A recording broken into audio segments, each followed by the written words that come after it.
The day you decide you don't want to be family, you got to have an asset that you can sell as you move on. Kody once stated, "This is the dream. The whole family together. Each wife has her own space and independence. But we're all together. We hang out in the great room, and the kids run back and forth from apartment to apartment. It is a palace. It is our Brown family legacy." That was his lofty ideal. A family palace united, an expression of his vision of plural marriage. But a lawsuit, one we've uncovered through exclusive insider sources, reveals it wasn't a dream at all. Instead, it became a story of catastrophic financial mismanagement that cost the family everything. Welcome back to Reality Recap, your top source for deep dives and exclusive theories the show will never share.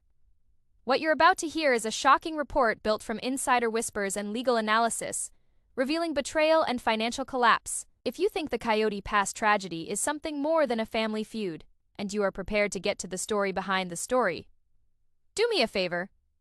Give this video a like to let YouTube know we need the truth. And if you haven't yet, subscribe and hit the notification bell. You won't want to miss any developments on this saga in progress. To make sense of the lawsuit. First, we must make sense of the lie. Not a small one, but a foundational falsehood that fueled the relocation to Flagstaff. For several years, the viewers were presented with a narrative. The Brown family finances, while at times strained, existed as a communal asset controlled by Kody, the CEO and head of household. For the benefit of the entire family, they portrayed themselves as an economic whole, with the head, Kody, making all executive-level decisions. But what if it wasn't a partnership? What if, legally and in the eyes of at least one wife, it had become a dictatorship? That's the central question in the explosive legal battle we're examining. Kody Brown versus Kody Brown, a lawsuit accusing him of gross financial negligence and catastrophic breach of fiduciary duty. Let's go back. Let's return to the instant the dream of Dre, the Las Vegas cool, DeSac perished, and the delusion of Coyote Pass came into being. The party line, they yearned to flee the housing bubble in Vegas and establish a homestead in Flagstaff's idyllic mountains. Kody marketed this relocation to the family, and to us, as a return to the promised land, a place where they could construct a single-family home, physically affirming their spiritual and emotional connection. This wasn't merely a home. To Kody, it was a cathedral to his heritage. We all recall the presentation, Kody abuzz with enthusiasm, presenting his 4 wives with the architectural designs of what he termed the big house. He envisioned it as the grand resolution of their widening cracks, envisioning grandchildren dashing through common corridors, family meals in a spacious dining hall, and himself, the monarch ruler of his kingdom, floating easily between the queens of each quadrant. The issue? 3 out of his 4 wives didn't care. This is the first pillar of criticism in Kody's purported lawsuit. The denial was expressed, written down, and on multiple occasions. Let's look at it not as a family argument, but as a professional denial by business partners to their CEO. Kody's denial, based on historical trauma, was the most emotional and, in the end, the most important. We all know the moment, the family sitting around, gazing at the blueprints. Kody nearly shaking with eagerness, and Kody, softly appalled, delivering the line that should have killed the project. "I don't want to live in one house. I would never ever, in a million years, live in one house with everybody."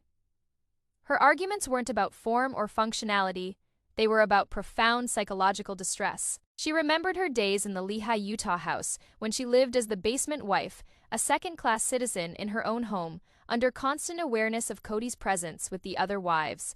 Having her own private space in Las Vegas, she was not going to give it up. In the context of the legal theory, this was not merely a preference, it was a turning point in the story. Kody wasn't merely voicing an opinion, she was a direct stakeholder, a partner in the Brown family partnership, delivering a clear and unambiguous veto. Imagine a board of directors consisting of 4 members. If one director declares, "This multi-million-dollar project would give me psychological distress because of previous corporate trauma, and I officially reject it," any decent CEO would at least hesitate. Kody didn't. He did not treat her pain as a valid objection, but as a challenge to be overcome. Her trauma, he assumed, was something to be overcome for the sake of his vision. This dismissal, according to sources, would subsequently become a central plank of her legal team's case for negligence. Kody was not a steward. He was behaving as a bully. Then, there was Janelle, the practical voice of reason. At first most receptive, Janelle, ever the pragmatist and family finances guardian, envisioned pluses: one foundation, one roof, shared utilities. On paper, it worked. Kody clung to her initial openness as a source of validation, her alone the only wife. Who got it? But even she was conditional and later disappeared. As dynamics within the Flagstaff family started to break down with the pandemic and Kody's ever more unpredictable behavior, Janelle determined the emotional structure for such an arrangement just wasn't there. The family was broken. Piling everyone into one home wouldn't mend them. It would kick the tensions into high gear on television. She started campaigning for separate residences, room, and a more pragmatic solution. Our insider hypothesis is that her behind-the-scenes dialogue was even plainer. She supposedly informed Kody that although the concept of one house sounded good, considering the state of the family at this time, it was an impracticable and economically irresponsible risk. She moved away from a hesitant, maybe to a definite not now, and probably not ever. Legally, it matters. Janelle was the rational economic argument against the project. If Christine's no was the emotional veto, Janelle's was the economic one. Basically, the family's accountant was holding up a red flag. Going past this point wasn't merely emotionally tone-deaf, it was fiscally reckless. Kody was now intentionally sailing the family ship into disaster, forewarned by both his emotional navigator and his first mate. And then there was Meri, the voice of detachment. Her thing with Kody had essentially ended, so she was basically an outsider in her own family. Her reaction to the one-house solution was tired apathy. She fought not at all like Christine, nor did she dissect like Janelle. She just kept saying it didn't matter, because she didn't think Kody would ever actually live with her again. She was assuming her quadrant would only serve as a guest house. Her position, although seeming neutral, would be considered a de facto no by Christine's legal experts. A partner with zero confidence and zero intention of engaging is technically voting against the project. Kody, having read her aloofness as permission, our sources contend, was another demonstration of willful ignorance. Her "I don't care" was actually a silent "this whole venture is a farce, and I will not give it sincere support. So, let's count the votes." Christine, a strong, fervent no. Janelle, a practical, changing no. Meri, a distant, indifferent no. Robyn, the sole enthusiastic yes. Why Robyn on the surface, she was the dutiful wife, having faith in Kody's vision, but examining more deeply, the layout of the one house naturally preferred her. Her quadrant was placed as the nexus, right next to Kody's master suite in most plans. The position would have cemented her role as the de facto headwife, the queen governing alongside the king. The other wives would have been relegated to satellite apartments, and Robyn would have stayed at the center. Besides, her marriage with Kody was the only complete one. For them, staying under the same roof wasn't a sacrifice but a convenience. It would legitimize the reality that was already taking place. Kody was, in reality, living a monogamous life with Robyn, with the other women in orbit around them. The large house was not intended to bring the family together. It was a means to solidify an already shattered hierarchy in concrete and steel. This background is important for the lawsuit. Kody wasn't pursuing a common family goal. Lawyers for Christine would say he was pursuing his and Robyn's dream, funding it on behalf of the family with their combined resources. The project wasn't for the partnership, it was for a privileged partner at the other partner's expense. This moves the story from a hapless leader to a bribe, taking executive misappropriating company funds for personal benefit, a traditional breach of fiduciary responsibility, making a family head a money tyranno. What is fiduciary duty? Then, basically, it is the legal responsibility to act in the best interests of another party. The CEO has a duty to shareholders, a trustee to beneficiaries. Christine's case contends that managing a group of family money comes with an equal duty to the contributing members. The Browns lived like a family partnership for decades. The wives worked. Their income went into a common fund, and Kody, along with the Council of Wives, decided how to spend it. Christine's argument, so far as our sources tell us, is that Kody acted on his own to break this informal partnership. He took the CEO position, but disregarded his board. He was a fiduciary for their nest egg, life savings, and children's futures, and used them to bet on an endeavor that 75% of the partners had voted down in a formal rejection. That is the gross negligence argument. Negligence is an error. Gross negligence is an error that any reasonable person would identify as catastrophic and in which one displayed utter disregard for consequences. Consider this: Kody was bluntly informed by the 6 children's mother that the project would hurt her emotionally. He was informed by the family's bean counter that it was unrealistic. He was greeted with utter indifference by a third partner, and still, he went ahead. And how did he do it? This is the most incriminating portion. He didn't merely fantasize about the mansion house or draw it on napkins. He invested real money. He paid top architects to work for him, commissioned elaborate blueprints, covered geological tests, and commissioned costly photorealistic 3D models. The very same we got to see on the show. Mitan to deceive his wives, as well as the audience into purchasing his illusion. Each check that he signs after his wives have said no. Each bill that he pays becomes, in the lawsuit, a matter of financial embezzlement. Not old-fashioned thievery, but a violation of trust.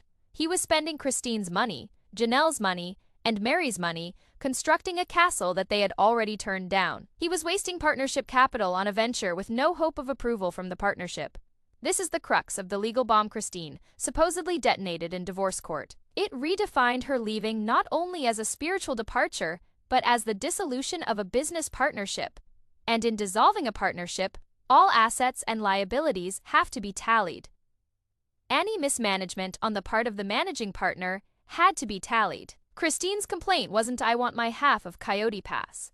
It was, "I want my half, and I want you to pay me back for the money you wasted on purpose, Kody, in spite of my telling you not to."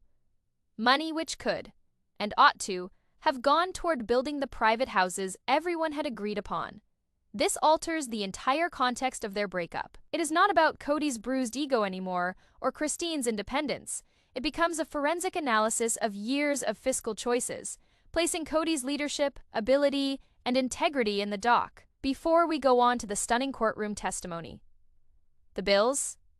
The expert witness testimony that insiders claim left Kody agog. We must look at the severity of these allegations.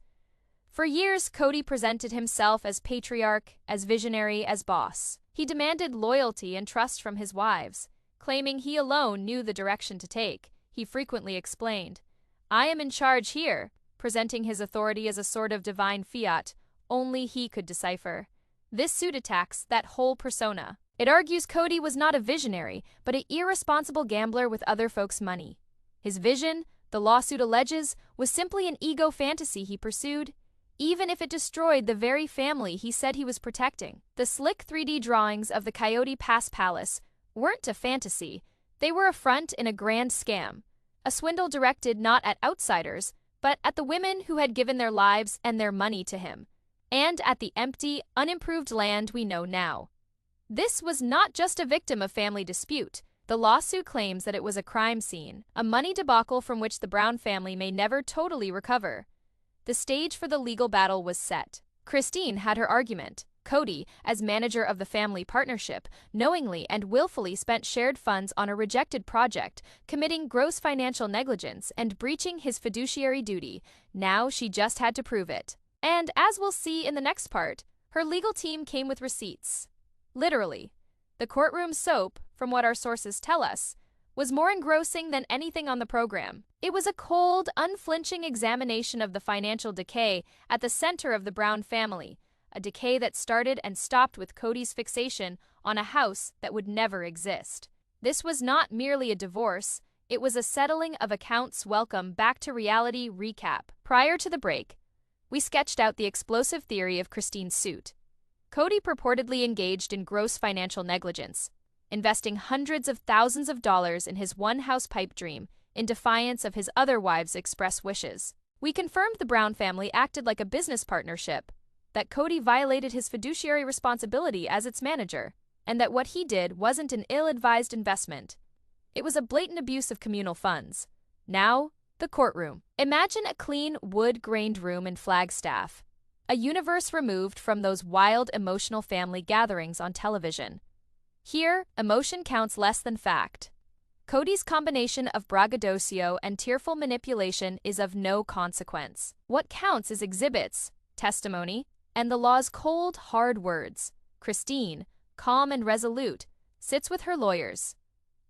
Kody, accompanied by his attorney, sits defiantly, bewildered, unable to comprehend how his patriarchal power is being officially contested in this context. It is here that the incriminating case against Kody is constructed, brick by guilty brick. Let us go through the salient pieces of evidence as they were apparently adduced. The architectural invoices, the paper trail of deceit. This was the smoking gun, according to our sources. When Christine's lawyers presented Exhibit A, something changed in the courtroom. It wasn't one invoice. It was a fat manila folder, filled with dozens, each one a whammy for Kody's case. Here is what these invoices were. They were brought in from a high-end Flagstaff architecture company, Mountain Peak Design and Architecture, or whatever luxury company specialized in custom mountain homes. This wasn't a bargain basement online blueprint operation. These were top-shelf, high-end designs. Christine's attorney, a savvy, no-holds-barred woman, would stride to the witness stand, maybe carrying an electronic display for the judge, and start, "Your Honor, we introduce Exhibit A. This is the full invoices and payment receipts from Mountain Peak Design, paid out of the Brown family's joint business account, which was supplied with money by all 4 wives and Mr. Brown." She would then break down each invoice, creating a timeline that directly contradicted the on-screen narrative. Preliminary consultation and conceptual design, $20,000. October 2018. This invoice, the lawyer would say, arrived shortly after the family bought Coyote Pass. The one-house concept was still being tossed around at this point. Arguably premature, it could be viewed as an exploratory cost. Kody might have thought it was okay. This was a reasonable business expense. But then, the lawyer would toughen her tone. What follows is reckless and gross negligence. She would quote from the show's chronology, maybe even using footage, demonstrating Kody's knowledge of his wife's resistance. Your Honor, on the episode that was broadcast March 2019, shot months before, we watched Christine Brown openly declining the one-house concept, with the unspoken dissent of Janelle and Meri. She said outright she never would live in that house. Mr. Brown was there, listened to her, and accepted her emotions, even if he rejected them. Complete schematic diagrams. Phase 1, $50,000, May 2019. The attorney would go on to say, this invoice arrived 2 months following the show is airing, and months following actual conversations with his partners. By this time, Kody was not even brainstorming a concept. He was assiduously disregarding a specific instruction from his partners, investing shared funds to make it happen. One can picture Kody stammering, ascribing to timelines being altered or talks being in progress. But invoice dates don't lie. The funds had left the account. Invoice number 3 to 3D photorealistic renderings and virtual walkthrough, $35,000. August 2019. The attorney would argue the point. This was not an architectural expenditure that was required. These were marketing documents, propaganda devices, paid for with family money, designed to coerce his partners into a change of heart after they had already declined. This is not the action of a responsible steward. It is coercion. Invoice number 4. HVS consultation and structural engineering, $40,000. December 2019. The expenditure persisted. Another $40,000 an entire year after initial rejections for sophisticated engineering consultations. This encompassed designing sophisticated HVAC systems in a humongous, multi-quadrant house, one at least 3 of his 4 partners had no plans to ever inhabit. The expenditure didn't merely persist, it accelerated. The amount brought to court was well over $150,000. That is $150,000 of family money shared invested in blueprints for a ghost house. An imaginary palace. This was not just a poor investment. According to Christine's attorneys, it was theft. Money was spent unauthorized, in direct contravention of the wishes of the majority of the partnership. Kody's defense, according to sources, was flaccid and tearful. He went onto the stand bloated with braggadocio, telling the court he was the patriarch, the alpha male attempting to mend the family. He maintained that he felt he could still persuade them that he was keeping the vision for all of them. He may have even attempted to present the blueprints as an asset for the future. But on cross-examination, his arguments unraveled. Christine's attorney, Mr. Brown, is it your statement that you thought it was a good financial move to spend $150,000 on a plan your business partners had turned down, Kody? I was guiding my family. A leader must have vision. I knew that if they could see it as I did, they would get it. It was for the benefit of the family. Christine's lawyer, the good of the family, Mr. Brown, or the good of your ego? Did Christine ever say after her initial rejection, "Kody, I've changed my mind. Spend another $50,000 on those blueprints"? Kody, well, no. Christine's lawyer, did Janelle, after expressing her practical concerns, ever say, "Kody, ignore the growing dysfunction and financial strain and commission a $35,000 3D rendering"? Kody, it wasn't like that, Christine's attorney. A process in which you were the sole one in motion, spending everyone else's money. Is that right? The account money derived primarily from my client's income for 20 years, right? Kody, it is all family money, Christine's attorney, and you spent it on an individual project they didn't want. No additional questions. Exhibit a thoroughly documented Kody's financial irresponsibility and obstinacy. But to succeed in the case, Christine's team needed to establish damages. Proving money down the drain wasn't sufficient. They needed to prove that spending actually hurt the family, and more importantly, hurt Christine. This led to Exhibit B, the lost opportunity cost, a tale of two timelines. The prosecution called an expert witness. Let's call him Dr. Alistair Finch, a fictional real estate economist and construction analyst specializing in northern Arizona. Meticulous and data-driven. He deals in numbers, not drama. He showed charts and graphs, painting a dismal picture of what might have been. Your Honor, Dr. Finch would start.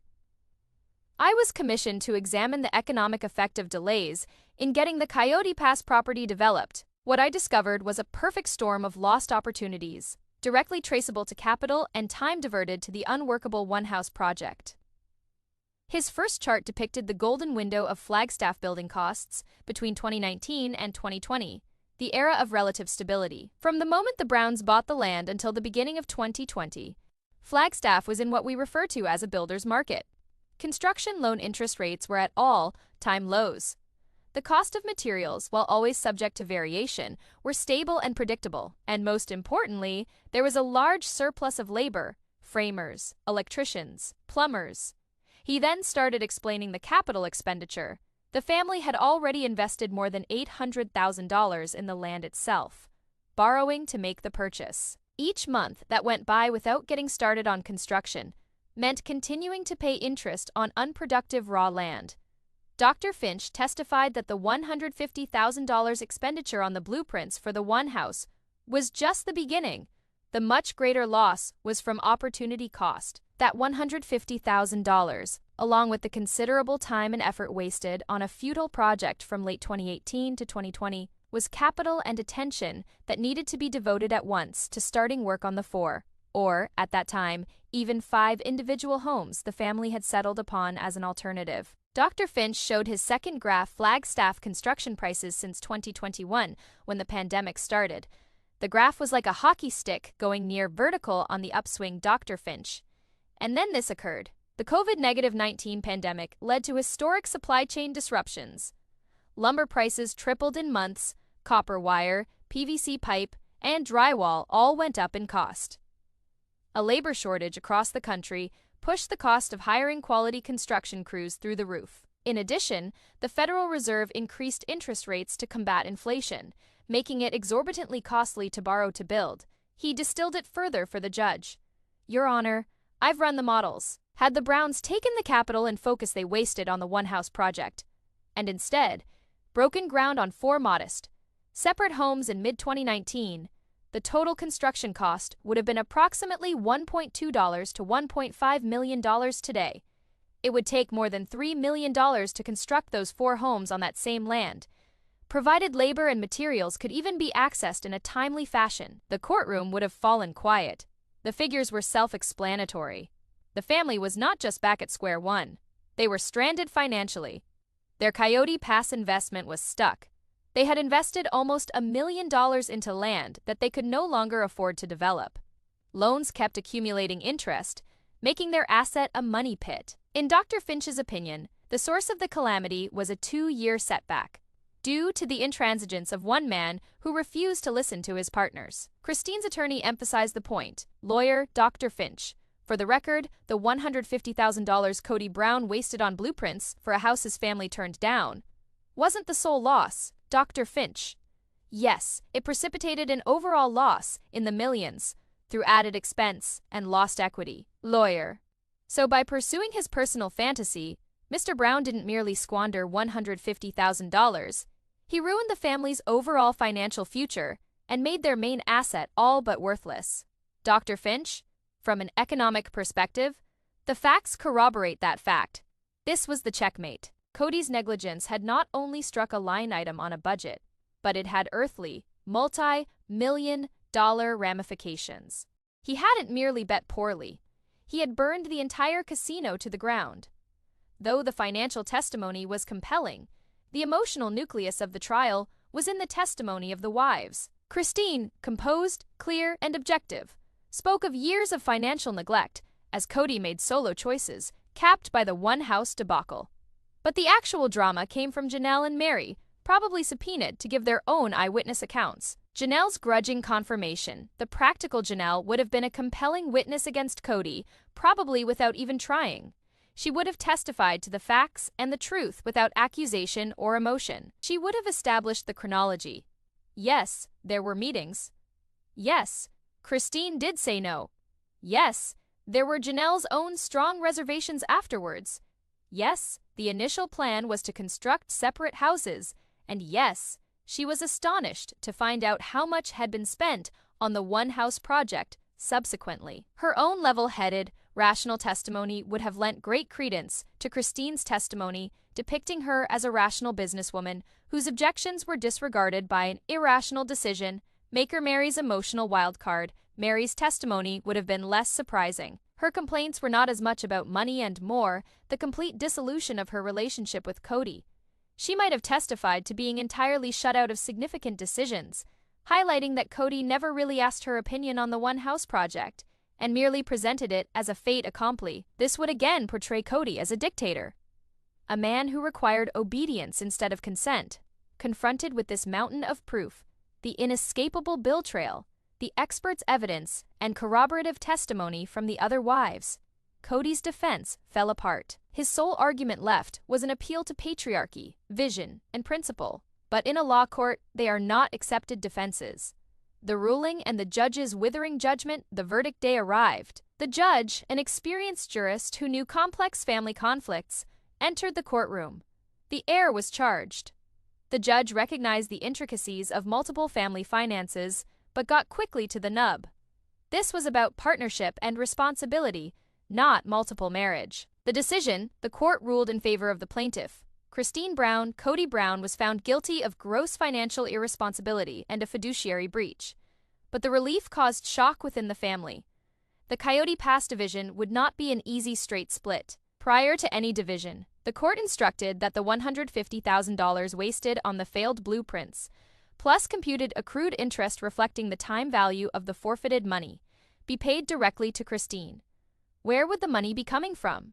Not the family fund. It was going to directly be taken from Kody's own share of the Coyote Pass split, reducing his share of property to pay back the money he wasted. The judge's oral ruling, paraphrased by sources, handed down a breathtaking indictment of Kody's philosophy. This court has considered the evidence, and the finding is unavoidable. The defendant, Kody Brown, did not work as a family steward, but as a checkbook dictator. Given the collective financial welfare of his partners, he took advantage of that trust in an astonishing exhibition of arrogance and self-aggrandizement. The assertion that he was guiding his family is untrue. An actual leader listens, seeks consensus, and preserves partnership assets. Mr. Brown did the opposite. He overheard the persistent protestations of his partners and crossed them, spending their own money on financing his ego project. He invested the family capital in a scheme they did not need, a monument to a rejected ideal by the family itself. This evidenced a staggering lack of regard for his fiscal obligations. The resulting disaster, the missed opportunity, so eloquently delineated by the expert witness, was a direct and predictable result of his behavior. He didn't merely miss an opportunity. He slammed the door shut on it in his own obstinacy. Let me be unequivocal. This court ruling isn't punishing an ill-conceived plan. Investments don't pan out, dreams fail. That is just how it goes. This judgment speaks to the arrogant implementation of that concept. It is concerning the deliberate, unauthorized spending in contravention of one's partner's expressed desires.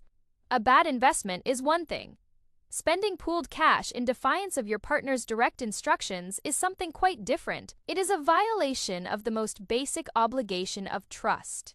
The court held that Christine is to be restored whole out of the defendant's half of the marital property prior to any further distribution. A new balance of power arises. The effect of this supposed verdict cannot be exaggerated. To begin with, it is a huge public vindication of Christine. For years, she was the difficult one, the malcontent who would not cooperate with the family plan. This ruling repositions her as the voice of reason, the whistleblower who stands up to a derelict CEO. She gains not only her liberty, but a monetary judgment that validates she was correct all along. Second, it irrevocably changes Coyote Pass's financial landscape. Kody's own interest in the property is now substantially diminished, opening a Pandora's box of logistical and financial queries. How are the lots apportioned that are left over? Is his portion smaller than the others? This defeat in the court of law means a concrete loss of property and money, something Kody presumably comprehends far more literally than emotional appeals. Third, and most significant, it dismantles the myth of Kody's patriarchal dominance. In the eyes of the law, he has been deemed financially incompetent, a checkbook dictator. This isn't merely a wife deserting. It is a court officially disqualifying him as leader. How is he ever to command financial faith from Janelle or any other holdout family member when a judge has labeled him an irresponsible steward of their finances?